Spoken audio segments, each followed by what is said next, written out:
Thanks very much. I'm very happy to be here. This is definitely, let me start, as is traditional with caveats. This is definitely a personal, idiosyncratic kind of view of proposal writing. Like, this is not the official SMD view. And I mean, also, I'm going to be talking about a lot of very basic stuff. So, those of you who've written a lot of proposals, you'll be like, yeah, yeah. You know, I'm assuming, I believe that all of the postdoctoral fellows have been invited, and some of you guys are online, and that's great. And so, for those of you who are new to writing proposals, it is to be hoped that this will be helpful to you. I don't remember really, so I put this together a week ago, and since then I've spent days at JPL and I've been here. I don't even remember exactly what all is in this talk, so this will be a little bit surprising for all of us. Yeah, that's right. So I'm just going to sort of take you through a number of aspects of NASA and with SMD as an example. Of course, I'm going to focus on ROSES, the SMD omnibus solicitation, and sort of the implications of the structure of the agency and the structure of the Science Mission Directorate and the structure of ROSES. What are the implications of all those things for writing proposals? And then I'm going to talk a bit about NSPIRES and the SARA webpage, and then at the end a little bit about evaluation criteria and stuff like that. And yeah, so this is a lecture. This is not a proposal writing workshop. Christina Ritchie does these workshops where she actually has people like bring draft proposals, and they submit it in advance and they review each other's stuff. And I know that at some of the centers out there, there's those kinds of processes are done automatically. And here at Ames Research Center, I know Jaya is going to be instituting a process by which things are peer reviewed here at the center before they're submitted. All that stuff is great, but we're not going to do that today. That's not, yeah. So this is sort of going to be higher level. But last year, when I was here and I was at the SETI Institute, Christina Ritchie was also here, and she gave sort of a shortened version of her workshop, and there's sort of her version of advice for proposers, and that is, if you go to the SETI YouTube page, you can watch her talk as well. So, okay, without any further ado, NASA's mission drives advances in science, technology, aeronautics, space exploration, and to enhance knowledge, education, innovation, etc. Yeah. Why am I doing this? Because that structure, I mean, it seems silly to start with this high-level mission statement, but that mission statement is the structure of the agency, right? Aeronautics, human exploration, science, STMD, OSTEM, those are the basic slices of the agency.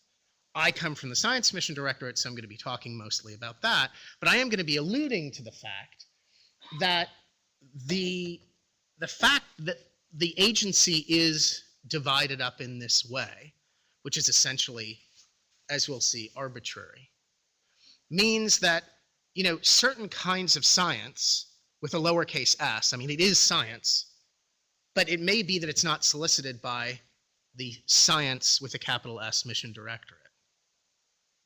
And the same with technology. Each part of NASA has its own advisory committees and its own goals and objectives, and those are the things that determine what it ends up soliciting. And so it may be, in fact, it is true, that there are people who were hired to be in the Science Mission Directorate, but they end up discovering that, oh yeah, actually this thing that I want to do actually applies to STMD or HEOMD, and they go and they get money from them instead. So anyway, all of these things are reflected in these high-level agency or directorate documents, the strategic plan, the science plan. Currently, still 2014 is the latest version. And I've given a URL here from the SARA webpage that takes you to some of this stuff. So, but as I've said, I'm from the Science Mission Directorate. And the main focus in the Science Mission Directorate, and most of the money, is spent on flight projects. But my interest, my job, is about the research. And I think as an early career person, it's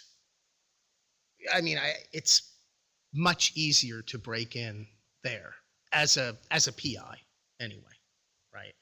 I'm not going to be talking about, there's another approach, which is to say, I have the skill, but I don't intend to be a PI. I intend to go find somebody else and say, hey, how may I help you? Like, you're going to write the proposal, I'm going to help. But if you're intending to write a proposal, to the Science Mission Directorate, this is going to be to this NASA research announcement that we call ROSES, which is essentially broken into 5 parts. The Science Mission Directorate has these 4 parts to it: Earth science, astrophysics, heliophysics, planetary science, and that's reflected in the ROSES structure. Although we also have Appendix E, which is cross-division. And I'll talk a little bit more about this. But you can see how the structure of the agency arbitrarily separates the topics into the different directorates. And then within this directorate, we have essentially arbitrarily divided the Science Mission Directorate into these categories. But I mean, the truth is that in the real world universe, there's just continuous space going from the Earth out to the atmosphere, through the ionosphere, through the solar wind, onto the next planet, and down, and so on, right? So sure, there are these divisions between like Earth science and heliophysics, between heliophysics and planetary science, but it's arbitrary, right? But you're still going to need to know which division solicits what, because that's how you're going to know where to propose. I know this seems like super obvious, but you'd be surprised. So the thing is about ROSES is that it's an omnibus solicitation. And what that means is there's this front part which has all of these basic explanations and rules, most of which, any individual proposer doesn't really care about. And there's this huge section on suborbital, and if you're going to propose, suborbital balloon, CubeSat, whatever, then you really care about that. But if you're not going to propose that, that's like pages and pages of crap that you don't need to read, right? So there's all this blah blah that I put all up front into the summary of solicitation. And I think the idea is that you read it once, ideally, and then thereafter, you really don't need to read it again. In subsequent years, you just kind of look at what's changed. And that allows you to go down and to focus on the actual call for proposals. You're going to be looking more closely at, you figured out, I'm going to be proposing to planetary science. That's where my interest is. So there's this, the omnibus has this layered structure, and this is going to have certain implications for how you write proposals. I should pause for a moment here and say that each one of the directorates has its own omnibus, or more than one omnibus. And each one of those has within it, just as ROSES does, multiple calls for proposals, different topics, different due dates, arbitrary divisions, and so on. I just embedded some links and I'm moving on. So here's some specific examples of what I mean. So space biology, and there's also a program called Fundamental Physics in the HEO. Those are totally science, right? Like, I think we can agree on that. They just happen not to be Science Mission Directorate. And it is kind of arbitrary, right? Like, it just so happens that because HEOMD was all about the astronauts, and sort of the gateway. They were the gateway to shuttle and station. They are the gateway. So like the things that involved microgravity, and therefore the fundamental physics program that grew up out of HEOMD, that falls under human exploration.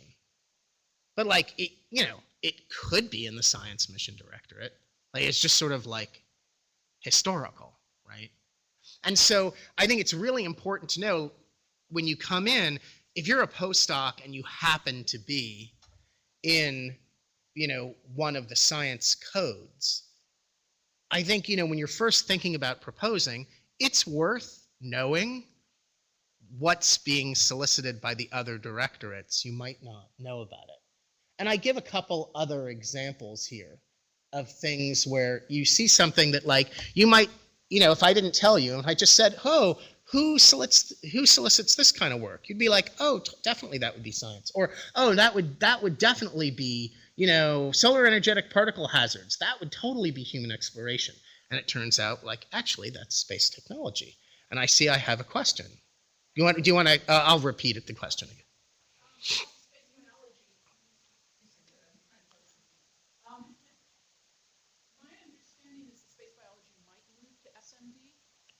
Yes, so the question was about whether it's true. There are rumors that some of this might move to the Science Mission Directorate, which really just sort of underlines my point. Right. But it also brings up the fact, and I'm sure I'm not the only person, that there are things, for example, in astrobiology looking at microgravity that seem to then fall between the slots because space biology says we don't do astrobiology and astrobiology says we don't fly. Right, and every time there is, I agree totally, that's a specific example of a more general problem that you can have at the level where between two directorates, or even within a directorate, like between two divisions, right? Like, is this planet, the classic example is exoplanets. Like, is that planetary science or is that astrophysics? Well, in the beginning, when there were single point sources and we didn't know anything about them and we were just trying to identify them, just trying to find them, it was astrophysics. But then as soon as we learned anything about them, we started saying like, oh, hey, somebody needs to model this. Like, well, that modeling knowledge was in the planetary science division, so, right? So at the directorate level, at the level of the divisions, and even within a division, where there are different calls for proposals, all of those are borders. And every time there's a border, every time there's an edge between two, there's always things that straddle it or sort of fall in the cracks.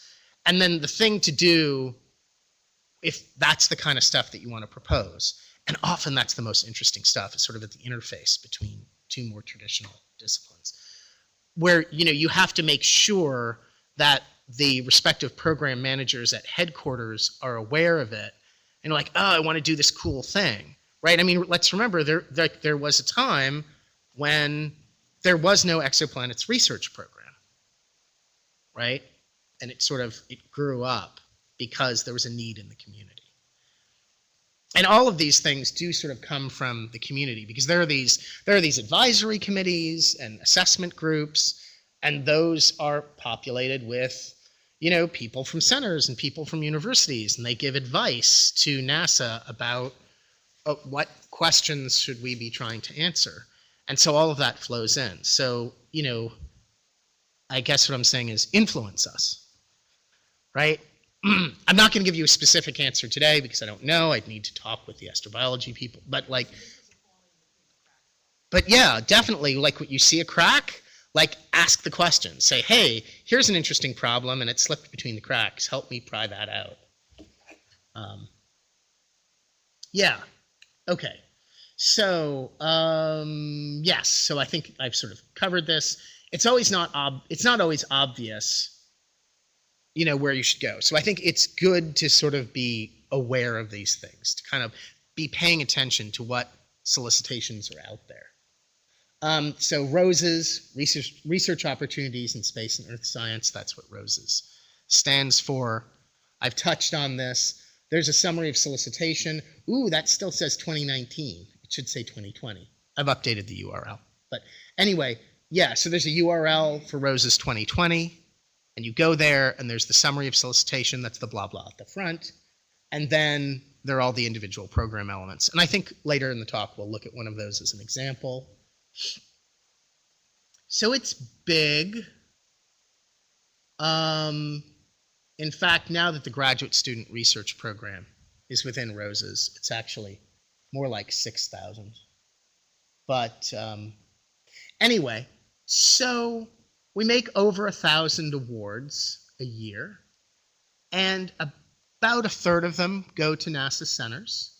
About 2/3 are grants. And as these are research awards, they tend to be small compared to those big flight missions that NASA funds, right? You hear about these missions that are $1 billion or whatever. These things are relatively small, 100,000, maybe a couple 100,000 a year. The bigger ones will be $1 million or $2 million a year, you know, but it's sort of in that range from 100,000 to $1 million. And they're all peer-reviewed. And as I said, most of them are to universities, to their grants. Obviously, those of you who are here at a NASA, if you're at a NASA center and you're proposing through a NASA center, then the award mechanism, we'll touch on this a little bit later, will be a little bit different. 3 years in duration is typical. I've gone backwards. So one of the things that you should know, especially if you might be proposing not just to the Science Mission Directorate, but to other directorates, is that there is something that's really weird about Roses. And that is that we don't show salary fringe or overhead. That's sort of a long story. There are historical reasons for that. But what it means is that, there are these differences, and you have to pay attention to them, depending on what directorate to which you're proposing. As I said, there's this thing about Roses where there are the default instructions in the front. They set the default rules, but the rules for individual calls for proposals, can supersede, can vary. Either division, like Earth Science, can say, hey, we're going to do this differently. Or an individual call within Earth Science can say, hey, just for this call, we're changing the rules here. So just as that's the case within science, there's a similar thing with NASA as a whole, where overall, NASA has this document called the Guidebook for Proposers. And it sets the default rules for the agency. And then when I write Roses, either I can say nothing, in which case the default rules apply, or I can, in my solicitation, supersede those. It's really kind of complicated because you have all these layers. You have the guidebook at the level of the agency, and then you have the solicitation, then you have a call for proposals within the solicitation. And in theory, you could go and start and read the entire guidebook, and then you could go pick up the summary of solicitation and read that whole thing. Nobody expects a young person who's starting off, to do that. I don't recommend that. I sort of recommend the opposite. I kind of recommend that you read from the bottom up. I mean, in other words, go and read the call for proposals, and if it makes sense to you, you're like, okay, then you're fine. But if there's something there that isn't mentioned or you don't understand, then you go up a level and you say, hey, it didn't say anything about, it mentioned that the page length, but it didn't say anything about the font size. Where's the rule about the font size? Well, if you're talking to any of your colleagues, or, if you're talking to your mentor or advisor, maybe your mentor or advisor would tell you, yeah, you should use, font size 12 or whatever. But, if you didn't know that, you wouldn't find that in the individual call for proposals. That's too basic. You would find that in the Roses summary of solicitation, and so on.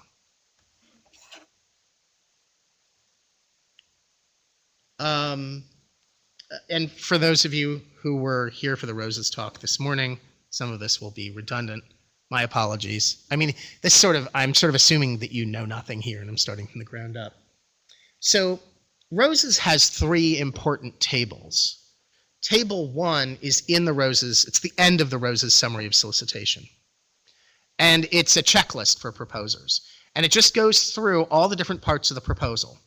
And so you can go through and you say, like, okay, I need to have one of these. I need to have one of these. And it has all the different parts. And for each one of the different parts, it has little bits of information. Like it tells you, what's the length. And if there's something that people do a lot that's not allowed, I'll explicitly say that's excluded. Or if there's something, I'll say this is required. And so I've built that just sort of based on my own experience and on questions that I've received. And so I recommend when you finished either when you finish your outline or maybe after you finished your first draft, you just sort of look again over that checklist in table 1 and just see if there's anything that you totally forgot. Like maybe, there's some facility that you're going to need and you really need a letter from that person. Like that person told you, like, oh yeah, no problem. Yeah, but you really need a letter from them. So it's in your proposal because that's something the reviewers are going to pick up. Oh yeah, no, you have the letter from them saying, yes, you may use this facility. So it sort of reminds you of all those little annoying things. In this case, I specifically show this section of table 1 because it's the one about data management plans. And that is one of the things that did change this year. And then tables 2 and 3 of Roses are HTML tables. And they have, let's see, okay, I guess I'm just flipping ahead. I guess we'll get to that later, I'll show you. Tables 2 and 3 are HTML tables, and they have links. So there's a list, and it's sorted either by due date or by topic, and the name is a hypertext link that takes you to the page. And then I'll show you where you can download the text and you can read it. And the letter designations correspond to the four divisions plus cross division. So so I think I've kind of talked about this already. There's this layered structure. There's the summary of solicitation, and that sets the default rules. And then there's an appendix, like Appendix A. So that's Earth Science. And Earth Science has an overview. And the Earth Science overview is by far the longest, and it has the most information. And Earth Science is by far the biggest division and has the most calls for proposals. And so you can go and you can read that. And then after A1, there's A2, A3, A4, and so on. There's like 50 of them. And each one of those individual calls for proposals, that's where the science is going to be. That's where they're going to say, okay, this is what we really want. Oh, okay, so you remember I was saying that you could start from above and read the guidebook and stuff like that. I was saying I don't recommend you do that. I recommend instead, if you now feel like you sort of have a basic understanding of how this works, or you've seen your advisor do this, and now you're a postdoctoral fellow and you're thinking, hey, it's time for me to give this a try. I'm going to write a proposal. Maybe you already have looked over Table 3 of Roses and you've looked at the topics and you have an idea. Oh, I'm going to, eco-forecasting. I know about that. That looks interesting to me. So you're going to go and read the eco-forecasting call and read the Earth Science overview. And if you feel like, at that point, maybe you have enough information. I don't think you need to read the summary of solicitation cover to cover or the guidebook cover to cover. And honestly, even above the guidebook, there's sort of even higher level guidance as well. There's government guidance about grants and stuff like that. So anyway, but if there's something that you don't understand, you can send me email. You can send it to sarah@nasa.gov. And that would be for, the kinds of questions that are like, this appears to contradict, this is confusing me, I don't understand how the structure works. If you have a technical question about the eco-forecasting call, you would write to the point of contact for that program element. So anyway, here we go. So here's Table 2 of Roses. And, so these are hypertext links. And, that was red, but yeah, all right. Well, anyway, the if something has been amended, it appears as bold and red. And so you immediately know when you look at the table that something has changed. And these titles are hypertext links. And so then if you follow that link, that takes you to the NSPIRES page for that program element.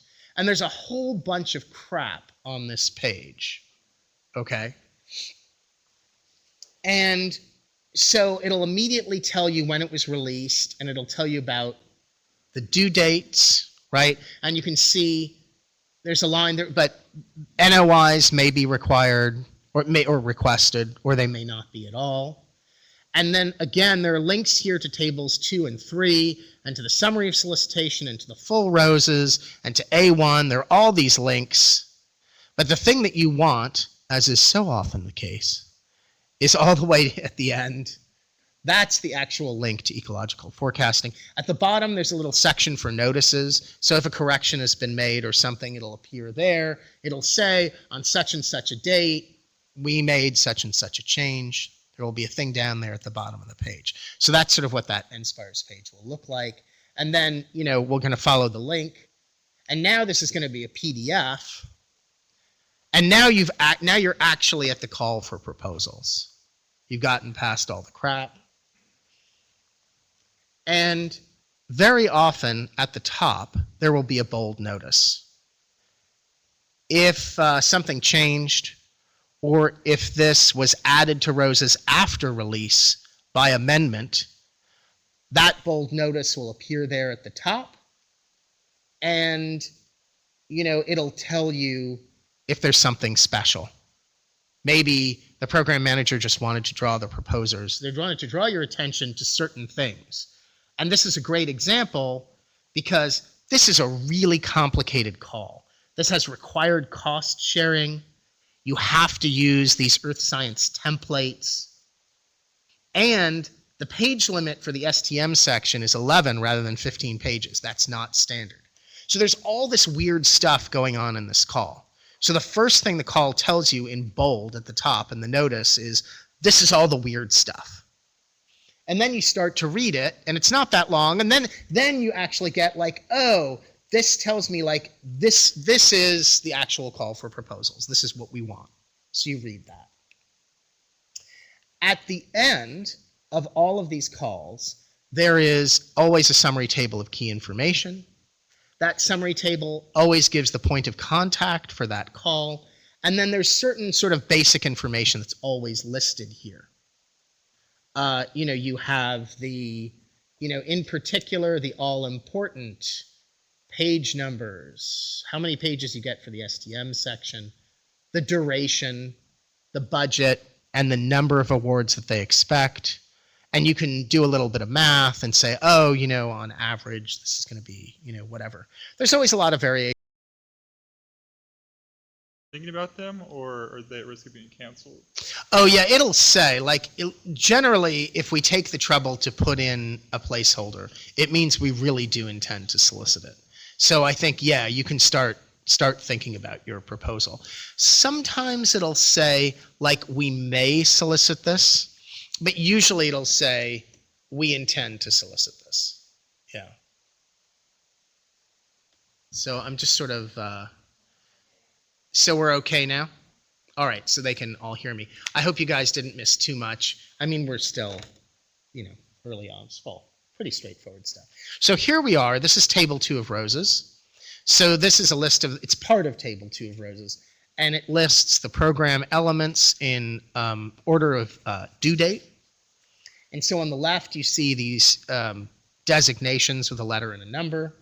So you can see the top one starts with the letter D, as in David. That's an astrophysics call. That's the astrophysics data analysis. The next one, A7, that's earth science. So that's biodiversity. C is in Charlie. That's planetary science, and so on. And then each one of those titles is a hypertext link. And then on the right, you have these 2 columns of due dates. So, and nothing is happening. I'm pretty sure something happens. I don't remember what. I mean, it's always a surprise. when I give a talk a week later. Yeah, so this is not, oh, there we go. Oh, look, there's my bald spot. Excellent. Okay, good. So I think it advanced a few times. So yeah, so the default is in the penultimate column, it assumes notice of intent, which is requested but not required. So if it says nothing, it's a notice of intent, we invite it. But even if you don't submit a notice of intent, you may still submit a proposal. Please do. But then, and then here you can see it says NA. That program manager doesn't even want your notices of intent because generally only half the people send them in and they're like, what good is it? So don't even waste my time with your notice of intent. But if it says step 1, that is absolutely mandatory. You have to do that. And moreover, this is a proposal. So that's submitted by your organization. And if you're a postdoctoral fellow, that could be either the NASA Center or, especially if you're in year 3, it could be a different organization. And maybe we'll return to that a little bit later. And you have a question. I remember in the past you mentioned, maybe it was your editorial opinion, about the NOI and how strictly you had to adhere to the same idea or in your final proposal. Oh, right, which is not at all. Right, although, I mean, it is helpful, right? I mean, in fact, when the program managers request a notice of intent, the reason why they're doing that is they're putting together a review panel. I mean, you don't have to. You can totally change the idea. But if you submit a notice of intent that does reflect what will be, at least broadly speaking, the topic of your proposal, then that is going to help that person put together their review panel, right? So especially if it's something a little unusual, it's helpful to them. And it may also, oh, we have another question. Should we always expect our NOIs or step 1s to be encouraged or discouraged? Oh, yes. Thank you so much for asking. Yeah, so unlike the notices of intent, which may be merely invited or they may be mandatory, and there may not be a response at all. Just like, you got to send me an NOI just so I know how many are coming in. That's just going to help me a little bit putting together my review panel. But you may not get any response from me at all. But when it says step 1 proposal, and so now that's a proposal submitted by the organization, as opposed to an NOI, which is submitted by an individual, those step 1 proposals, they go in through NSPIRES, and then at some point, in order for you to submit the real proposal, the step 2 proposal, in NSPIRES, it will have to, the status will have to change from submitted to something else. And what that something else is depends slightly on the nature of the proposal submission process. But generally, what happens is that the step 1 proposal is either going to be encouraged or discouraged. And in any case, you can still go ahead and submit that step 2 proposal, even if it's discouraged. Often, what happens in that situation is everybody who proposed gets sort of a generic letter through NSPIRES. But people don't get individualized feedback. Our attorneys have discouraged us from that. So, but often what you will see is you will see a letter that says, hey, when you look at NSPIRES, you'll see that your proposal has been either encouraged or discouraged. Or maybe they'll do 2 letters, one for everyone who's encouraged and one for everyone who's discouraged. But generally, the text thereafter is all the same. And it all says something like, the main reason why proposals were discouraged this year was because, and they give 1 or 2 or 3 reasons. And they're sort of generic high-level things like, this is a data analysis call. In order to be compliant, your proposal must be primarily data analysis. It may include some modeling or some other non-data analysis tasks, but the majority of the work must be data analysis. And so if, close quotes. So some program managers will encourage everything that is, unless something obviously looks wrong, they'll just encourage it all. So they'll get 100 step ones, they'll just encourage them all. But some program managers sort of take the opposite point of view. Say, like, when I read that it was just that step one proposal that was just one paragraph long, it wasn't obvious to me. I mean, they talked about all of this modeling, and it wasn't obvious to me as the program manager that this person understood that modeling had to be secondary. And so I discouraged it, just because that is my default response is I discourage something unless it's obviously compliant, because I'm trying to draw their attention to this, right? But it may be that you were like, well, duh, it's a data analysis call. Like, of course I knew that. It wasn't obvious from my step one proposal, but I dashed off my step one proposal. It was just a couple sentences long. And yeah, it really shouldn't have been discouraged. It really doesn't matter whether it was discouraged or not. The important thing is you may still submit that step two proposal. However,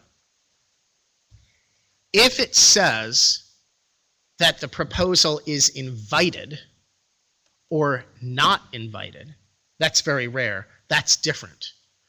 If the proposal is not invited, then you cannot submit a step two. They really stop you at step one. But those are usually cases where the step one proposal isn't like a paragraph. It's like 3 or 5 pages long, and it's peer reviewed and stuff like that. The mandatory NOIs, which are here at the bottom, APRA is given as an example. The mandatory NOIs are still NOIs in that they're submitted by individuals. You don't have to release it to org. It's not submitted by your organization, like Goddard or USRA or SETI or whatever. NOIs are submitted by individuals, so you can do that from home. But if it says it's mandatory, they mean it. You can create a proposal to APRA if you didn't submit an NOI, but you will have wasted your time. Because if you submit that proposal and it was not preceded by an NOI, a notice of intent, then Astrophysics will return it without review. Max, we have a question. Yes. Are international collaborations encouraged? What's the policy on being able to continue working on an awarded grant at the end of a postdoc in your home academic institution? Okay, so I'll take them one at a time. Okay, international collaborations, are they encouraged? International collaborations per se are neither encouraged nor discouraged. I encourage you to do the best science. And if that involves international collaboration, by all means. Unless it involves bilateral collaboration with the People's Republic of China, which is prohibited by law. But other than that, sure, right? By all means. But you can't send them any money. Maybe we'll return to this later. You can send money to non-US organizations only for goods and services, but not for co-investigators. Okay, but then there was another question, and the other question was not about international collaboration, and I've already forgotten what it was. Oh yes, it was about proposals. It's about, because you're a postdoc and you're at your current organization. Yeah. This gets a little bit complicated, and I think I have more slides on this later, but the way this works is that you can be an official NPP NASA postdoctoral fellow. You can be funded through that contract for 3 years. So if you're writing a proposal in year 2, you can write, and let's say you write a proposal and it's selected and they're going to send you money. They can send money for your year 3 onto the contract. But if let's say it's a 3-year award, but then after 3 years, Joan's going to kick you out. No, I'm kidding. It's not her fault. She would love to have you stay, but NASA won't let you. So, you're limited to 3 years. So, but you have funding for 2 more years. So yeah, that funding is now going to have to go to a different organization. And we'll do some examples of this later. That organization could either be your NASA center, but they can't pay you directly, so they would have to send the funding to another organization. Like back when I was a postdoc here, I was a self-money scientist at the SETI Institute. And the money would come to NASA Ames, and then NASA Ames would send it to the SETI Institute by a cooperative agreement, and that's how it was paid. And it's similar at Goddard. There are these big cooperative agreements like CREST, but I mean, it could be, But the other possibility is it may be that when you leave the NPP, you will go to some other organization. Maybe you'll get a job and you'll be an assistant professor somewhere, and then the funding will, there will be an arrangement. The funding will be sent to you at that university, but maybe you're still working with your friend at the NASA center, and so the funds will be split. The money for the person at the NASA center will go directly there, and the funds at your university will go there. So, I mean, that gets rather complicated, and I think we'll return to that a little bit later. Okay. There's a follow-up question from a different person. Alternatively, are you able to take your grant with you to your next institution, for example, to fund a graduate student in your new lab? Yeah, absolutely. Yeah, okay, yeah, it was just answering. So, I mean, basically, technically, proposals are from organizations, not from individuals. But that kind of logic really is sort of comes out of the world of contracts, where the individuals don't matter and all that matters is the organization, right? And when a contract award is made, the organization to which you awarded the contract, they can say like, yeah, all those people that you met, we've sent them somewhere else, and we're changing all the personnel, right? But with grants, it's really not like that. I mean, the research grants are so tightly linked to the individual who came up with the idea and wrote the proposal that they almost always, at least the part of the work that individual was doing, goes with them. So yeah, you have this person, they're a postdoctoral fellow, and then they end up getting a job at a university or a research institute or something like that, and at least their part of the money tends to go with them. And again, it could either be the money, let's say, they wrote the proposal when they were here at Ames Research Center. Maybe all the money is coming to Ames, and maybe Ames then makes a sub-award to that new organization where the fellow is gone. Or maybe the money is split out at NASA headquarters, and then it sort of depends how the proposal was written. Do you have a question? Sorry, I can use that. Maybe the person was asking if it was a foreign national NPP that was going to go back to their home country. Oh, okay. Would they be able to take money with Thank you for them? mentioning that. Yeah. So in the case of a foreign organization, that's a special case. We may not fund research at foreign organizations. We don't care about nationality, but we do care about the organization. So yeah, we can't fund research at foreign organizations. So in the case where the person then goes to the University of Toronto, yeah, we can't send the research funding after you. But there are other things that can be done, right? Like maybe that person continues to work with their former mentor here at NASA Ames, and maybe the money that's left over was used to, pay a graduate student from a local university who comes in. They're all still working together. But yeah, foreign organization, totally different situation. Yes, there was a question in the back of the room. You can come up to the mic, or I will try to repeat your question. So, if I understand, there's the QIs and collaborators. The QIs get the money, collaborators don't. Right. What if my foreign collaborator is a collaborator? Can they be QI? Can they get money that way, or what can they get? Right. If they're really a collaborator, what money can they get? Like a trip to here? Yeah. Okay. Good question. Thank you for asking. Yeah, the way it works is, oh, okay, yeah. So the question was about collaborators versus co-investigators and like U.S. versus foreign organizations. So the way it works is, if you are a collaborator, then you're not getting money of any kind, not even for travel. But if you're not getting money, you could be a co-I. You could be an unfunded co-investigator. Whether you're a co-investigator or a collaborator, it depends on your role. And this is a case where I'm actually going to point you to the guidebook for proposers. If you look at the guidebook for proposers, there's a definition.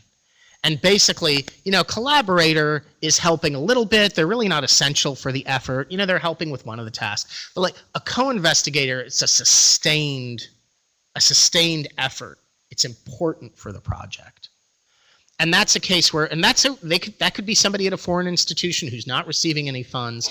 But in the case of a foreign co-investigator, then the review panel is going to want to be reassured that that person really is going to devote that effort. So if that person is at a U.S. organization and they'll get funds for doing their work, our assumption is that the money talks and we're not worried, right? Like they know if they don't do that work, you ain't going to send them the money, right? But if they're at a foreign organization, you don't have that leverage over them. And so if you have a co-I from a foreign organization, they're going to have to include some kind of a letter that says, yeah, we see that they said they're going to spend, 20% of their time on this, and that's okay with us, right? Something like that. So that's important for foreign co-investigators, but not for U.S. co-investigators. Yes. Maybe when you tilt it up a little bit, tilt up that mic a little bit. Get that right, it came off, like the rock stars, yeah, go ahead and pick it up. Okay, so my question is referring to the previous one you were discussing about JAM and NPP, and I'm going to write my third-year proposal with my advisor. Yes. So our plan is to write a 2-year proposal, the first year of which will be the NPP third year. And as you mentioned that we can actually send the money to SETI and I can be funded from there. Right, mm-hmm. Now, do we need to write anything particularly in the proposal for this arrangement? Yeah, I think you should make that clear in the proposal. I think if so I'm hoping that people online could hear that. The question was about a person who's currently an NPP and they know you have a plan, you intend to be at the SETI Institute, you know where you're going to be, right? That's a great case because you can go to the people at SETI and you can get a budget from them. You know exactly how much you're going to cost, right?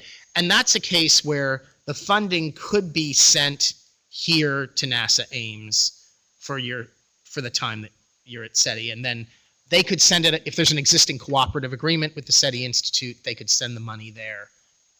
Or if there's not an existing cooperative agreement for this kind of work, then you could have the headquarters program manager send that funding directly to SETI. However, and you would describe this in the proposal. However, let me, just sort of a couple things. So, in that case, it's very important to draw the attention of the program manager to this, to lay that out clearly in the budget, because what's going to happen is it's sort of two unusual things, especially if the initial proposal comes from Ames, I assume, which is that if I'm a program manager and I'm not really paying attention, if I see this proposal from Ames, I look at the bottom dollar, and I just send the total to Ames, and I'm not thinking about it. Okay, and so you want to, in the proposal, in the budget justification, remind them like, hey, year 1 goes on to that contract. Year 2 goes to SETI. And in the NSPIRE's cover page budget, you can, in section F, lines 8 and 9, or you can fill in the blank. You can type anything you want there. And I would type there very clearly, I may even have a slide about this later. I would type there very clearly like, hey, project year 1 is my NPP year 3. You need to put that money, and you would say, put directly on USRA NPP contract. That's your year 3. And then thereafter, it can either be through Ames or through SETI. So yeah, you want to make that clear. And in fact, you know what else I would do? When you receive the award letter that says, congratulations, I would immediately send an email and say, thank you so much. By the way, just to remind you, I'm an NPP, so you need to put that money on the contract directly from headquarters. If they don't wait for them to send the money to Ames, because Ames can't put the money directly onto the contract. It's a headquarters contract, right? And this is true. And sorry. Okay, and this is not just true for Ames, this is true for any NASA center. The NPP contract is a contract between NASA headquarters. Well, I mean, technically, I guess it may be the money flows through Goddard, but anyway, for all intents and purposes, it's a headquarters contract. The money has to be sent by the headquarters program manager directly to USRA on this contract. So the money doesn't come to the NASA center and then go, the money doesn't come to your advisor and then they move it for you. So like I said, if you get an award letter that says, hey, congratulations, your grant has been selected, I would immediately send an email to the program manager and say, thank you so much. I'm so excited to get started on this project. I remind you that I'm an NPP and this money needs to go onto the contract. I just want to say, that's a key point. Yeah, and that's confusing, understandably, to people at Ames because we have USRA also at Ames, and so if that helps people understand when we say it has to go back up to headquarters, because it's 2 totally different contracts, although they are both USRA managed. Can I have one more question? Sure. Get really close to the microphone, kind of okay, so our plan is to actually go for a 2-year proposal instead of a regular 3-year. So is that a negativity with that? No, I mean, I think you just want to do, propose what's appropriate for the, 2 years is fine. I mean, I don't know that it's any better or any worse. No. Okay, cool. Thank you. You're welcome. I think I may have gotten ahead and talked already because in responding to the question, some of the things that come later in the talk, we'll see. So, table of work effort. Yes, so every proposal has to have a table of work effort. There is a very simple example in the, here it is. Yes, there's a very simple example in the Rose's summary of solicitation.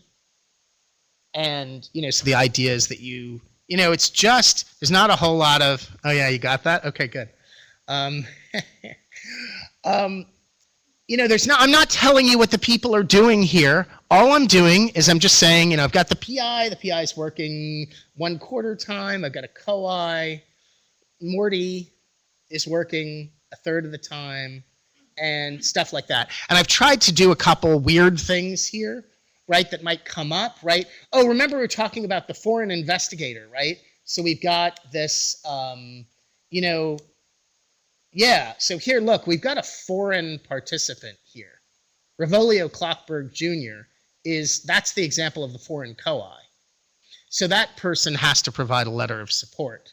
Oh, look, we have, so we have Justine Rowland, who's a graduate student. This graduate student is already funded, right? So that's great. So that's free to this proposal. But that person's time is listed anyway. It still says 12 months, but it's in the column, that says it's free to this proposal. Okay? So anyway, that's just sort of an example. There are templates. I've gone back a slide. There are templates for now both the Planetary Science and the Earth Science Division provide templates for the summary table of work efforts. A work effort. Not last week. Earlier this week when I was at JPL, I was told that there's something in the table of work effort for Earth Science that wasn't really clear, so maybe we'll do a revised version of that. But anyway, currently there are links to those pages, and even if we update the template for Earth Science, it'll be on the same page. Anyway, but yeah, this one that I've shown is extremely simplistic. They can be much more complicated. I did mention earlier that Rose's is really weird in that we hide the salary fringe and overhead in the proposal, and then there's the separate total budget to which the program manager or the NSSC, if it's a grant, to which they may refer to look at budget detail that's hidden from the proposers. And I have some links to some things in the Sarah webpage here that include screen captures and stuff like that. Yeah, I've already shown you some screen captures from NSPIRES. I assume that most of you already know what NSPIRES is, but you may actually not have used it before if you haven't written a proposal yet. It's this web interface through which people submit proposals. And there's some good tutorials and things there. And here's an example of some things on their help page. So when you create a proposal in NSPIRES, there's this web interface. And there are these different elements to the proposal. And so depending on what you put in, so you go in and you type text in the text box for the proposal summary. And then once you do that, this error message will go away. You really want to pay attention to these red X's here. If you see a red X, then you cannot submit a proposal with a red X. These warnings are often the yellow yield signs. Those are often really lame. Like my friend who's making that proposal that's only 2 years long, he's going to get a warning message that says, hey, you forgot to fill out year 3. And he's like, yeah, I know. Yeah, but if you've got a red X, you really have got to pay attention to that. The way this is set up is you can have, you're going to add your team member, and so you're going to click on that, and you can invite that person. If they're in the NSPIRE system, you can invite them to participate, and then they can confirm their participation online. And you can choose their role. And they confirm their participation electronically, and then you don't need to include a letter for them, right? So the foreign investigator is sort of an unusual case. The foreign co-investigator is an unusual case. And then you can set up the preferences for these people, where they can edit everything, or maybe they can only view and they can't edit. And so you can specify this in NSPIRES. There's this NSPIRES cover page budget. So this is the web interface. And this is the parts of this that the peer reviewers should not see are automatically redacted when the proposal goes to the peer reviewers.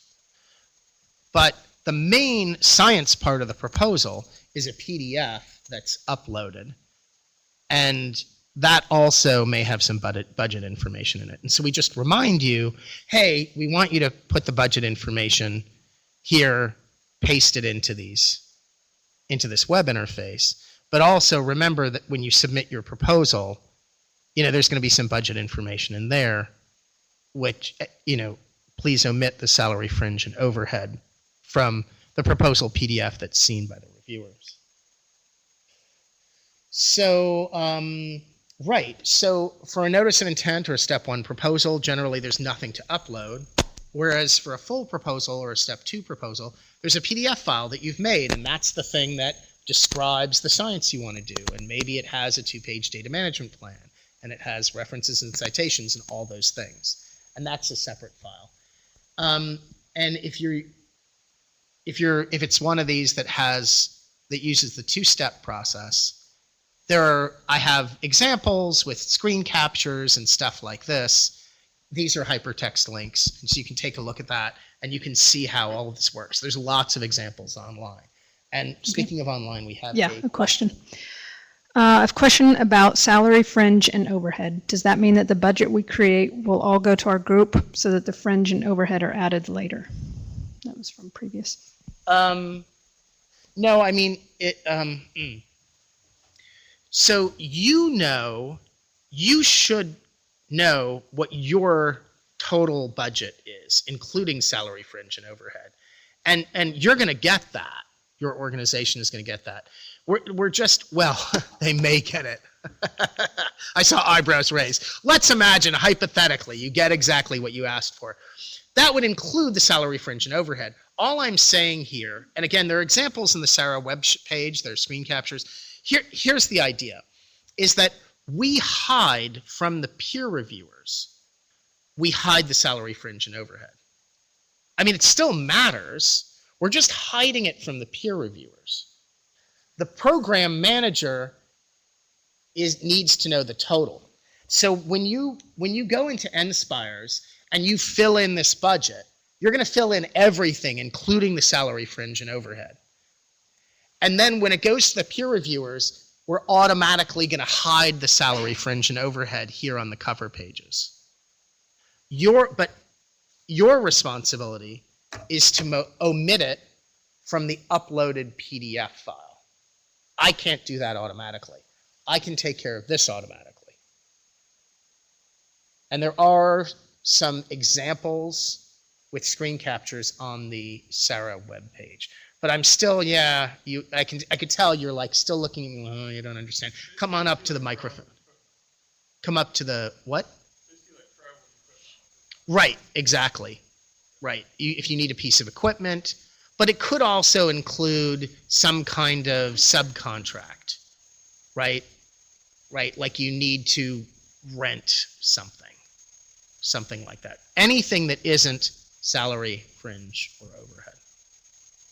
But yeah, mostly hardware. These are links to the how-to with step 1 and step 2 proposals. And this is to say that the way this works is once you've filled out the cover page, it asks you some questions. It asks you to put in a title and an abstract, and it asks you to put together your team. But the actual proposal, that's going to be a PDF file, and you're going to upload that PDF file. And it's going to look like this, and then you can see that there's actually a few PDF files here that you can upload. There's the proposal document. There's the total budget, which is uploaded as a separate file, so the peer reviewers don't see it. And in that total budget file, you just throw everything you've been given. Let's say you've got a co-investigator, and that co-investigator sent you this big complicated budget. And you just throw that in there. In your NSpires cover page budget, maybe it was simpler. Maybe, let me go back. Like, in your NSpires cover page budget, maybe the money for that co-investigator at another organization was just one of the other direct costs in section F. It was just a one-liner, right? But maybe behind that, there's this very complicated budget that your co-investigator gave you. That goes into this separate total budget file. So let me get back to where I was. I'm going the wrong way. That's the problem. Sorry about that. So that's the total budget. And then finally, there's a third file that you may upload, and that's an appendix, like, for example, if you're requesting high-end computing time. But under normal circumstances, one uploads only two things, a proposal and a total budget. Oh yes, a little bit about releasing to org and submission. Again, if you haven't done this before, I remind you that proposals, including step 1 proposals, are submitted by organizations, not by individuals. So an individual who's affiliated with an organization, they get to the point where they think it's ready, and then they release it to the organization. And then an AOR at that organization is the one who actually clicks submit. So you definitely want to make sure that you've submitted that thing well in advance. And I'm assuming here, frankly, that it's already, like that your branch chief has already read it, and it's, all that stuff. What time zone is this? Oh yeah, time zone. And the submission time by default is 11:59 p.m. Eastern time. Yeah. So you'd click that check elements button and you'd look for those red X's. We hope that you don't have any red X's because then it can't be submitted. But yeah, talk with the submitting organization about when you need to release it to them so that it will be submitted. You definitely don't want to, release that proposal to org, after business hours and everyone's gone home and, you're stuck. So anyway, there's a whole bunch of help pages. I provide some links here. You guys can check these out later. On the SARA webpage, there's a section, Max's Inspire's Helpful Hints, and I have like some screen captures and stuff like that. And these are things that I've just sort of built up over the years where people have written to me and said like, hey, I don't understand this thing. And so then I make something in response. So anyway, and on the SARA webpage, I should have said this before, that's the URL, and there's a whole bunch of different stuff at the SARA webpage. So this is different from NSPIRE's. And this is stuff that I've just sort of built up over the years, kind of like FAQs. People have asked me questions. I'm trying to answer them. So here are some examples of things there that might be useful to you. I do encourage you to volunteer for review panels. And you go in there and you just check the boxes. These are the things that I know about. I check those boxes. And that information goes to the program manager. They get a big spreadsheet. And then when they're looking for reviewers, they say like, oh, if they need somebody who knows about IR spectroscopy, they might give me a call. I maintain, as an HTML page, points of contact for the program elements and roses. And that is very convenient. Spreadsheets that are updated a few times a year that have data about the programs. This is definitely, when you're trying to decide, look, you should do you should do stuff that you find interesting. Like that, I should have said that before, that goes without saying.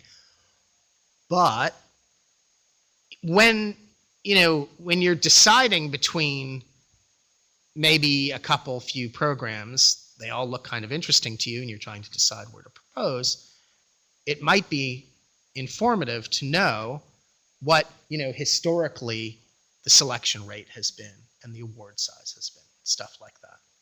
So this is just sort of the information that I wanted when I was a proposer. And I'm going the wrong way again. There is in the library, there's a link to a PDF file that will tell you how to subscribe to the Google Calendar, so you'll know when due dates change, stuff like that. There are these subscription lists on the Inspires page. That's a good thing to do. So when there are clarifications, corrections, amendments, announcements from divisions at NASA headquarters, you will see those. That's a good thing to do. And amendments are also listed on the Inspires page. Clarifications and corrections. And I have a blog on the SARA webpage if you want to just bookmark that. But anyway, so I've told you a bit about Inspires on the SARA webpage. And so now we're kind of getting to my sort of more personal advice, I guess. So I guess it seems really obvious that the proposal that you write should be responsive to the call. You'd really want to, to pay attention to these calls because the different divisions have different approaches. Some are kind of more broad and some are kind of more narrow. And especially for like these earth science calls, you really want to pay attention. They will very carefully describe what's in scope, so you really want to know that. And especially where one program element sort of edges up against another. This morning we were talking about how astrophysics has these broad calls, like theory. All astrophysics theory goes to this theory call. But this year they decided that all things exoplanets would go to the exoplanets call. Whereas theory about exoplanets used to go to the astrophysics theory call. Now it goes to the exoplanets call. Stuff like that. It's really basic, but just like, yeah. You'd be surprised how often people make these mistakes. I like to give examples from earth science because they tend to be sort of the most restrictive. Here I'm quoting from one of the program elements. So this program element solicits two types of investigations, right? And they tell them, like, okay, this is it. Like, it really has to be one of these. And that's, I've bolded the musts here. They weren't bold in the original call, but I'm just drawing your attention to it. Proposals must identify the unmet need, right? In addition, proposals must follow the data and software policies. Like, they are not kidding here. They really mean it. They will return without review proposals that are not, it's not just compliance like font size, that are not responsive, that are not in scope. If you know what call you're proposing to, it is very helpful to go back and look at the last time it was solicited, look at what won in the past. I mean, assuming that the call hasn't changed radically, that can be quite educational, right? And it could also be that maybe you have a methodology. Maybe you're not even really looking to be a PI. Maybe you're looking to be a co-investigator, and you want to talk with somebody who got an award this year, who was just selected. If you don't know the particular program element, but you want to search on like a keyword, the NSSC grant status page, you can search on a keyword. It gives you titles, but it doesn't give you abstracts, this search. That's just for grants. So now we're sort of to my idiosyncratic advice. Yeah, you should do what you really want to do. I can't tell you, I mean, it just, every once in a while I hear somebody saying it's so weird that they wrote a proposal, but they hope that it doesn't get selected. Like, that's so sad. You know, you should stop and like think about what you want to do, right? And then, okay, you know, see if there's some place you can submit that. Okay, you know, if it doesn't fit, like, you know, you don't want to be just totally, you know, jamming a square peg into a round hole, but you know, you do want to try to do the thing that you love. Yeah, approaching somebody who's succeeded in the past, that is always informative. Yeah, start with the problem or debate and why it matters, and then your solution. My wife writes proposals for a living. She works for this aid organization called the International Rescue Committee. And they write these proposals. They're just hair-raising amounts of money. They just got an award from the Lego Foundation for $100 million. And, you know, she said something to me, and then I heard the people at JPL earlier this week saying the same thing, that a good proposal is like, it's like good storytelling. And I kind of, you know, when she said it, I was like, really? Like storytelling? And then I hear the people at JPL saying the same thing. And I guess I never really thought of it that way, but maybe it is. Or a certain kind of story. Like, they were kind of talking about it like a fairy tale, like Once Upon a Time, right? I don't think my story, like, I've changed my mind. You know, I guess my proposals were stories, but they weren't once upon a time kind of stories. I think my stories always began with, there's a problem, right? In a world where the two, like, we have two values for the Hubble constant and they are not consistent, right? Like, oh my God, like there's two different values for the Hubble constant. The Hubble constant really matters. It's telling us fundamental information about the universe, and we have these two different ways of getting at the Hubble constant, and they're giving different values, but that used to be okay because the uncertainties were large, and now the uncertainties are small, and the Hubble constants are still different, and they're different by way more than the uncertainties. And like, what the heck, right? Like, that's a real problem. And so if you had an idea about how to solve that problem, then you would begin your proposal by saying, like, oh my God, there's this problem. And that was sort of always how I thought about proposals. Like you start with the problem and then you say, but I'm going to solve that problem. And so I guess my stories were not like once upon a time stories. My stories were like, there's a pall over the kingdom. Winter has fallen. We're waiting. A hero must come, and she must slay the dragon. Like I guess those were my kind of stories. Like it started bad, and then it gets good. But I guess it is still storytelling, So I guess that's one way to think about it. So anyway, you want to think about how to like succinctly get to that compelling thing, right? That's where you want to begin, whether you call it storytelling or whatever you call it. And I guess if it's something that you care about, then that's going to be conveyed. To sort of get back to that first point, that's going to be more obviously conveyed. Other bits of advice. Yeah, don't annoy the reviewer, which I guess is like Christina, when she was here last year, talked about her crying baby on an airplane test. Just saying like, hey, you've got this person and they, they saved the proposals for which they were primary. They saved them for the airplane flight. Because they knew, I'm the primary, so I can just, nobody's waiting on me for that. But then they end up sitting next to a crying baby, so there's like all these distractions, right? And if at that point you've done anything to annoy your reviewer or to make it hard for them to follow the story, you're dead, right? So it's got to be just like super clear. What are you doing? Why are you doing it? Stuff like that. Why does it matter? Stuff like that. And so that it means the other things sort of follow from that.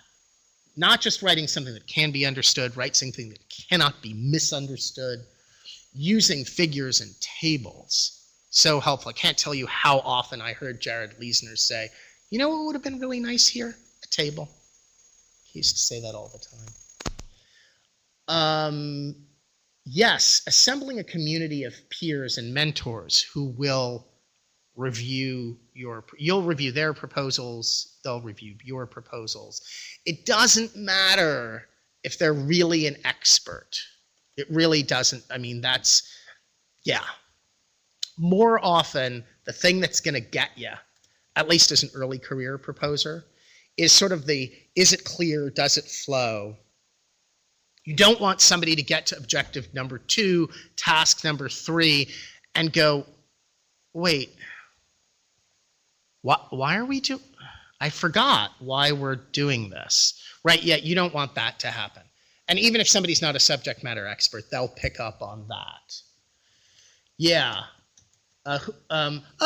Yeah. And then when you get comments, you have to make changes, right? So whether that's just your friend down the hall or whether it's something more formal like a red team review or something like that, you get comments, you have to make changes. You have to. Don't just say like, oh, they're wrong. Yeah, fine, they're wrong, but there was something that wasn't clear. You don't have to make the change that they told you to make, but you have to make a change because something wasn't clear. And that's certainly true of, the reviews that you get back from us, right? Same thing. There's a tendency to say like, oh, the review panel was stupid. They don't know what they're talking about. Yeah, but you have to write your proposal so even those, they're not stupid. They were ignorant. They weren't stupid. Even those ignorant peer reviewers, can understand your proposal. That's your job as the proposers. Some things are worth saying more than once. That's so true. One of my last proposals that did get funded, that got a very high rating, it had only one minor weakness, and they said, that my proposal was redundant, it's repetitive. I mean, guess why? It was because the prior year I had gotten comments saying, Max didn't address this thing when I had, so I added it again, figured they'd be more likely to see it. So anyway, yeah, you get I've said this already, you get the reviews back from the proposers. You gotta rewrite it, even if they're wrong, you gotta fix it anyway. Maybe nobody does Facebook anymore, I don't know. Don't insult your reviewers on some social media platform. And don't complain to the program officer. You'd be amazed how often like I actually used the people that were suggested. So anyway, Vox Populi Vox Dei means the voice of the people is the voice of God. I mean, so what that means is that, like, when you get back that review and the review says, hey, you know, this wasn't clear, there's really a problem here, like, you really have to accept, I mean, it's very hard to accept the criticism and make revisions, but that is absolutely key. With rare exceptions, nobody gets funded the first time. So, you know, you need to do some revisions. Some things are worth saying more than once. Ha ha! I make myself laugh. Yeah, it's true. I mean, there's this thing about, like, somebody says, you know, oh, I used all 15 pages, and they came back and they said, hey, you know, you really should have talked more about this thing or that thing. And you're like, there just isn't enough room for everything. And that really is true. You know, there's always that tension. And it may be, especially for early career people, like, if you're not fitting it all in, one reason could be that maybe you're being a little too ambitious. I think that, I mean, one of the things to keep in mind is that there's the page limit for the STM section, and with rare exceptions, there's one length, like it's 15 pages or whatever. And so if you write a big ambitious proposal that has, you know, 2 goals, each of which have 3 objectives, or vice versa, I guess I have that backwards. But anyway, you still only have 15 pages. I mean, you just have fewer pages per goal or objective or whatever. But a more focused proposal you can describe in greater detail. I mean, that's just sort of the way it is. So that's something to keep in mind. And you'll learn some sort of styles, sometimes for sort of drawing attention to certain headings, using bold or putting things in boxes or underlining. I've seen people do this in all kinds of different ways. You don't want to think about sort of breaking up the page and emphasizing certain things and stuff like that. Oh, we have a question. Yes. It's more of a comment that the NIAC program in the last few years is included a compliance table. So they tell you what they're looking for, and it's your job to have a table up front and tell them the page number and the section where you address that. Oh, which okay. makes it really useful for reviewers, because they can't come back and say you didn't address it. It's like, oh yeah, it was on page 11. Okay, So that's you might cool. think about that. That's cool. I mean, there's a lot of, yeah. I mean, I guess you have to identify a limited number of things. That's kind of more like what we do with AOs, where we say very specifically, like, okay, requirement number 12, you know, whatever. There's a little bit less of that with research proposals, but yeah. The reason why I talk about the inherent uncertainty is because there is this thing where people understandably are very frustrated, where they submit a proposal and they get a pretty good grade, like, you know, very good / good or something like that. They get comments like revising it, it's going to be better next year, and then maybe the grade goes down instead of going up. And so this is, I have 2 slides here, this one and the following slide, both of which are from Henry Throop. And he's plotted the score. We're back. Okay, great. So we mostly didn't say anything while you guys were gone. But there was one question about resubmission. So I was, I'm not sure how much you heard, I was showing the slide that was provided to me by Henry Throop, showing the data for proposals that were resubmitted. And Henry had made the point that most of the scores had gone up, more than the point, everything went up by 0.1. I mean, the average went up by 0.1. So the reviews were just that much nicer, a tenth of a point nicer in year 2 than they were in year 1. But of the resubmitted proposals, those on average went up by 0.5, so that's more than the 0.1. But I was pointing out that if you look at the plot here, there are some that went down, and that must have been incredibly frustrating, because you assume that when you revise it's going to get better. And the question that we had here in the room was, gee, you know, when I resubmit, should I say specifically, in response to a comment that I got last year, I did yada yada. You can do that. I don't know that it would really help. Yeah, I think that I think if you revise it and you make it better, I think that's the main thing. Yeah, I don't know if one suspects that that the reviewers may not really care what they said last year. I mean, you've been a reviewer many times. Would you care? Would you care as a reviewer? Get really close to the microphone. Almost kiss it. HEOMD, for example. Get really close to the microphone. Okay, some actually ask for that, not in Uh-huh. SMD, but in some other NASA programs. Mhm. And the other thing is sometimes if you're changing it and then the next set of reviewers says, well, why did you do this? You should have done that. Right. At least it says, this is why I did it this way is because the panel last year told me to. Yeah, I mean, you certainly, there's nothing preventing you from doing that, and yeah, it seems a little defensive to me. It seems like you're going to be inclined to do that when you think it's really not a good idea. You're like, well, they told me to do it. So like, please don't give me a weakness. I'm only doing it because they told me to do it. Right? Kind of, I don't know. That's the feeling that I get. Yeah. But there's the review panel this year in no way is obligated to honor. Yeah. So, okay, but in any case, what I wanted to point out here was that there are some, it's interesting, it always comes in there are some here that went down. And I just don't know what happened here. And it may be just sort of a certain amount of random noise.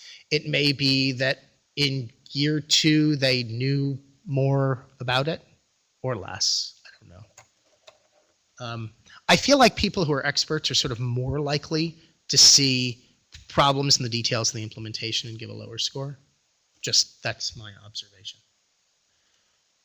But in any case, I wanted to be honest. I wanted to acknowledge that there is this inherent uncertainty in the measurement. Overall, revised proposals do tend to go up. But you know what else this tells you? If you get comments and you don't revise your proposal, you are crazy because your competitors are, right? So it's the Red Queen. You have to run faster. Oh, yes. So this is from the Sarah website. This is kind of interesting. It has changed not much over the years. This is ancient, but it's still fairly true. I think maybe it's a little more competitive than it was. But this sort of gives you an idea of the kind of score that you have to have in order to get funded. You really got to have at least a very good. And you can see the vast majority of them had more than a very good. And I think this was one of you said something about the one that got funded with the low score. And so, yeah, when I was making this slide, this talk last week, I had actually explicitly added this.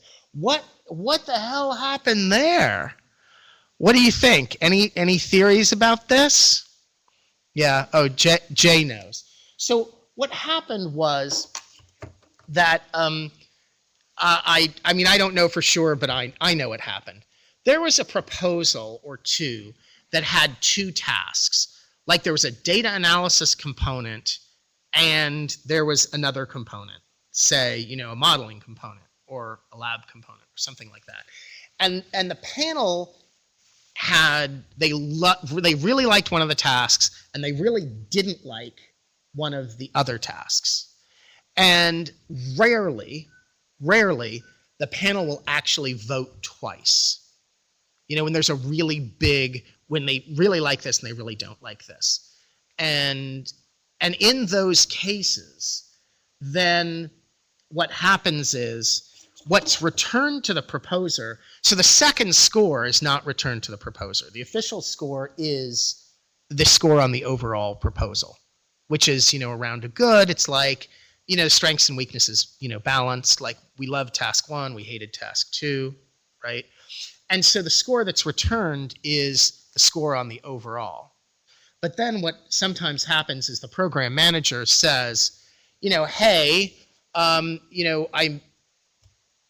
might be willing to fund just task 1 because you can see from the panel evaluation that they really like task 1. And then, I would say, hey, I need a new statement of work and a new budget. And then you would get, just whatever, half the funding or something like that. This leads us to sort of an inescapable conclusion. This is something to which I alluded earlier.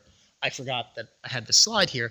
And that's about how, if one had known in advance one would have proposed only the one task. Obviously, you don't know in advance. But I think, again, especially for people who are proposing for the first time or the second time, people who are really early in their career, I think it is easier to write a really focused proposal, to be a little less ambitious. Because like I said, you get more text for, you have more space to describe the details. I mean, it's not true for everyone. Some people, they have big visions, and I don't want to hold you back. But it's worth thinking about. I want you to have adequate detail to describe what you're going to do, because I certainly have heard early career people say, I said the same things. There was a young person who said to me, that, she said, well, I read, I had, as an example, a proposal by Chris McKay. And I said what Chris McKay said. And then, they came back and they were like, no, I don't know that you need to give me more detail. They didn't trust her, right? It's like, yeah, well, okay, Chris McKay can get away with that. But, maybe, as an unknown, you need to give more detail. You need to reassure them, yeah, I really do know how to do this thing, right? That kind of thing. Yes. Let me just make a comment that as the double-blind system goes into effect, that will be less common. Right, yeah, it's true. Let me also go back to your previous one and just comment that you said that was an old chart, hasn't changed much. I expect it will change as these high-risk, high-reward proposals are evaluated, many of which might have that in that grade of good to very good. Oh, and right, we'll see how that plays out, because I think the high-risk, high-reward often gets marked down in that area. Right. Yeah, you make a good point. I mean, that the high risk, high payoff, that would be sort of a special case. We had some questions about this earlier, but I do have some slides about this, and then we can talk a little bit more if you want about this whole thing about affiliations and organizations. And, so especially, when you're an NPP, you currently are paid through this NASA contract to USRA.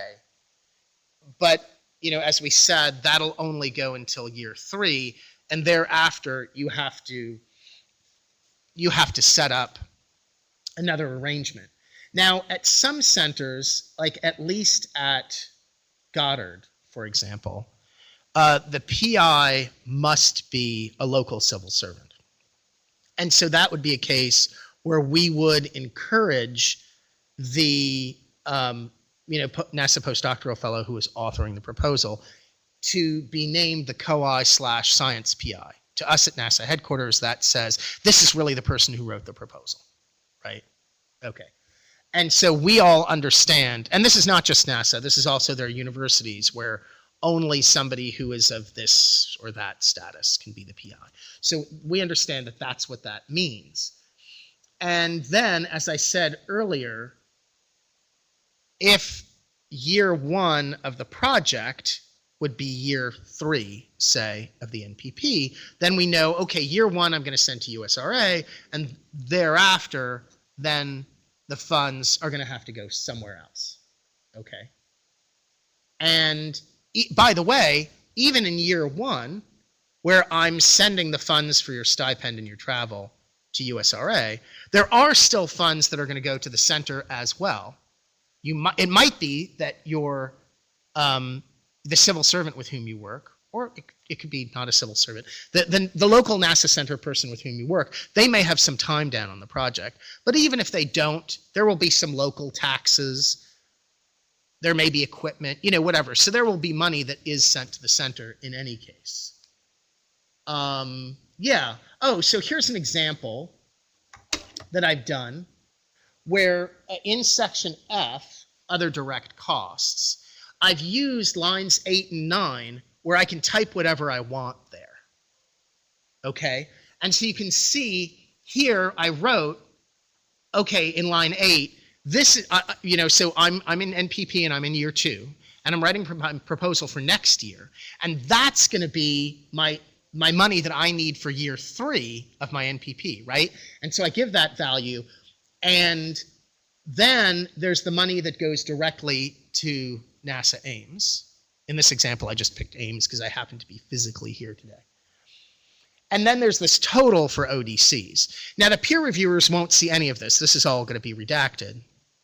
But this calls it out and makes it really obvious for the program manager. So if it gets selected, when they look at the budget, they're like, oh yeah, okay, I see what's going on here. Now, that was, so that you'll see that says at the top, budget period 1, right, up there. So then in the out years, as we said, we have to do something different because you can only be an NPP for 3 years. So thereafter, the money for this person now no longer goes to USRA. It has to go to another organization, right? Some other organization that will accept those funds. And so maybe that's just your center, right? Maybe the money comes here and then we'll figure it out. And there was somebody who came up and asked a question who said, hey, I already know I'm going to SETI. Okay, that's great. If they know that, they can go ahead and they can get that budget from SETI now. They can put that in the total budget file. They know exactly how much money they need in the out years. Like, that's great. That's the ideal situation because otherwise you don't know exactly how much to put in there. Okay, so in any case, either it'll come to the NASA Center, then the NASA Center will send it to that non-governmental organization through a cooperative agreement, or maybe it's to be split off at NASA headquarters. But either way, you want to tell us explicitly so we know what to do with the money.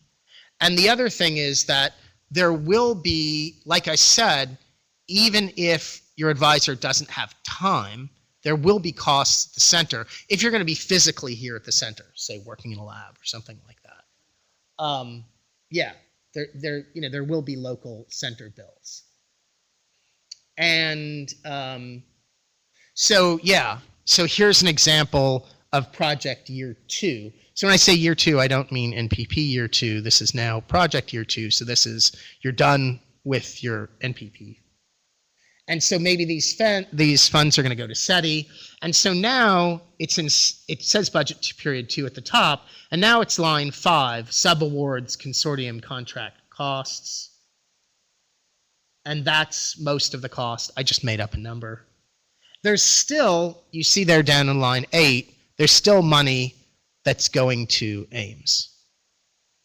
Well, actually, in this case, it's all going to Ames because line 5 is for subawards. Yeah, so it just makes that clear. And, oh God. Yeah, it shows me, but the important thing to do is to go to that talk from last year and skip the first hour or so, because that's my talk, which is from last year. You don't want to see that. And then you want to watch Christina's talk about proposal writing. That's really good. Yeah. Huh. I got an example budget from the space science division, but I think, and in fact, I think that now we heard this morning from Jaya and the proposal support office that in fact there's, and I think the example budget that you gave looked like this one. So this is sort of just to give you an idea, like a real budget is much more complicated than the simple example that I gave. I was just sort of focusing on, oh, there are parts that go to the center and there are parts that go to the contract. But the reality, of course, is more complicated. But it sort of gives you an idea, materials and supplies, publication costs, so on and so forth. Okay, so I've talked a really long time. I've said the things that I wanted to say. I would be very happy to answer questions, or if there's a topic that you hoped I would cover that I didn't cover, I'd be happy to do that. Are there any questions online? Do I have anything after this? I have backup slides. Oh, thank you. Nothing yet. Okay, I will. I'll wait a couple minutes, couple seconds. Oh, there are people approaching the microphone. Okay, we have questions. So I have a question about kind of improving a proposal. So you've let's say someone's written a proposal at one point, and they got a grade of good, and they want to improve it for resubmission or Right. And maybe the review panel responses weren't that instructive on how to actually improve it. Yeah. So what kind of steps are you? Yeah, it can be challenging. Like sometimes the comments from the review panel can be a little cryptic. And so I think talking with somebody with a little more experience, like sometimes they can kind of unpack those comments a little bit. Sometimes you can get the program manager to do a debrief with you, and they may be able to sort of translate it for you. But worst case scenario, you can think of the comments from the panel as follows.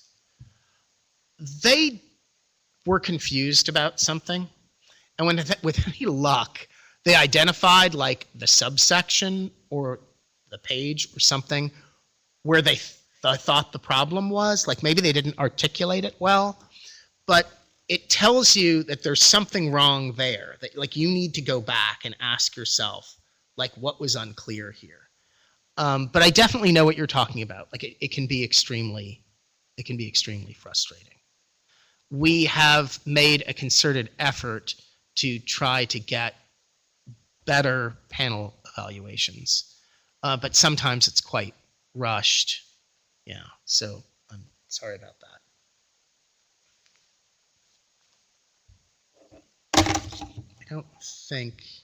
I think that I have like an example panel evaluation. Oh, come on up to the microphone. I think I have an example panel evaluation on the Sarah webpage, but I don't know if it's really informative. But it does show at least like what I think a panel evaluation should look like. At least the major weaknesses with like a bold headline that says like, you know, like a newspaper article, this is the headline, and then details should follow, right? And it should give specific citations to places in the proposal, stuff like that. Or maybe like a reference to the literature. Like a good major weakness should have the same kind of qualities, right? That like a good conference abstract or a good writ small, a good proposal, a good paper should have. Yes, sir. Okay, so I have two small questions. Is it okay having the workload fully 100% for one person in a proposal? Like Yeah, for I example, I will be doing the full work, so the proposal will be written only for me. There will be one collaborator, and I'll be the science PI, and so the full money will be for my salary for 2 years. So yeah, I mean, I think what the panel will be asked is, you know, is this a full 2 years worth of work? yes. Like that's what the panel is going to be asked. And so if you've proposed enough, like if people look at it and they go like, man, they're asking for, you know, that it's 2 full years, but you know what? You know, they're going to need it. I certainly have heard people say that. And especially if you said it's just you and a collaborator, then yeah, I mean,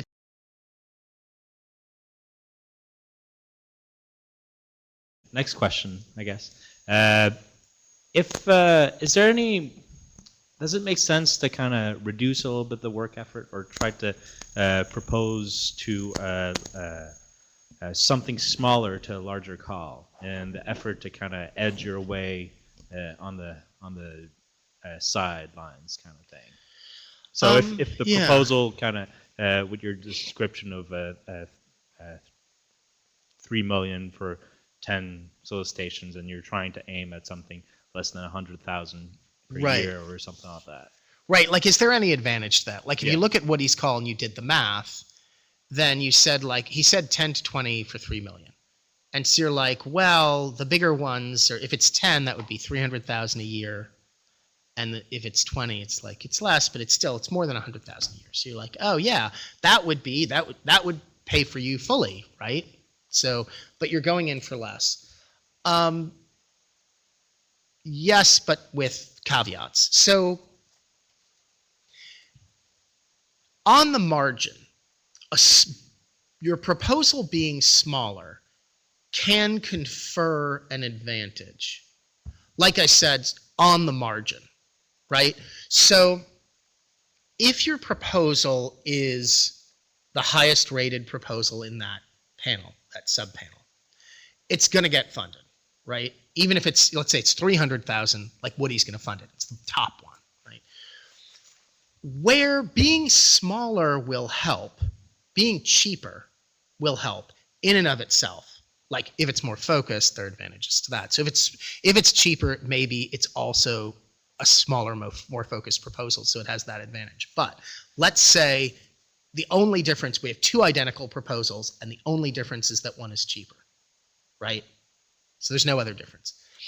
In that case, the place where you have a slight advantage on the margin is when I'm choosing the last proposal that I'm going to fund, right? So what you have to imagine is, okay, here we are, and in front of you, there's this piece of paper and there's this list of proposals. And on this list, there are, 20 proposals. But of those 20 proposals, we're only going to fund, 4 or something like that. And so there's one at the top, and it's an excellent. That one's going to get funded. And then there's a gap, and there are a couple EVGs, and then there are like a whole bunch of VGs. So like first things first, the top one, that's totally getting funded, and then I'm working my way down, right? And so, I fund the excellent, I fund the EVGs, and then at some point, either in the EVGs or in the VGs, at some point I get into a bunch of proposals, and they all have the same adjectival rating. And now I have to choose between them. And generally, the first thing that you look for is there some kind of a programmatic factor? Sometimes even like EVGs get passed over because maybe when I ran the Cassini data analysis program, year after year in the atmospheres panel, I get these amazing, I'm making it up, I don't want anyone to take this the wrong way. Let's say I get tons of it's Planet X atmosphere, studies of the atmosphere of Planet X. And every year, I fund studies of, the stratosphere of, Planet X, haze formation in the stratosphere of Planet X. And I funded one last year and I funded one the year before. And it's this year, and I'm looking at the EVGs, and this year there's one that's different. And it's it's a different data set, or it's a different satellite, or it's different, it's unusual in some way. That, maybe I'm going to pick that one because it's different, right? But all else being equal, maybe I get to the point where, so I picked the excellent and I picked the EVGs, and then I picked that one VG that was unusual. And those are my 4 for this panel. And I'm making my recommendation to the program manager. And then it turns out that there's a little bit of remainder left over in the panels.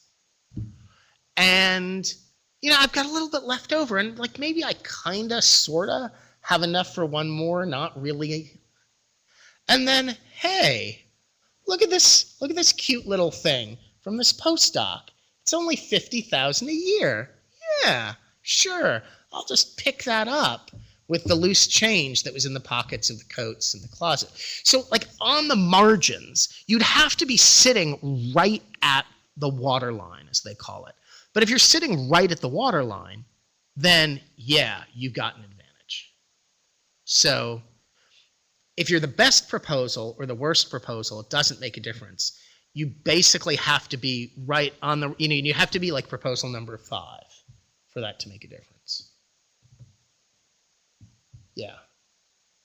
Are there any questions online? If not, thank you all for being very patient. Oh my God, it's 3 p.m. It's been hours.